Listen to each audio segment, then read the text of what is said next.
peach, apple, banana, grape. Ni semua yang sangat Sofia suka. Tengoklah ada orang membaca. Dia membaca apa? Membaca result dia.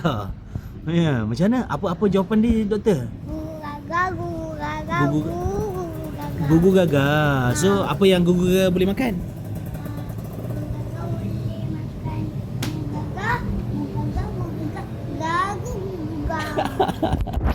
Jom, saya tunjuk jap. So guys, kami baru dapat result daripada food intolerance test. Oh, so ni result food intolerance test Sofia. Banyak juga benda yang agak tinggi kat sini ya.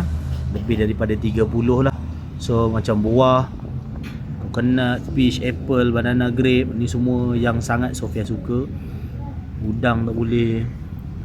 Apa nama, tepung gandum, bali. Lepas tu ayam, daging lembu. Ayam pun tak boleh, tak boleh.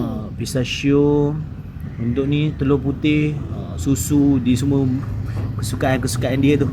Mushroom, cucumber boleh lah sikit-sikit, tapi dia sangat suka lah. So guys, kalau korang nak buat ujian ni, korang boleh buat ujian dan jumpa doktor lah untuk sembang. Okay.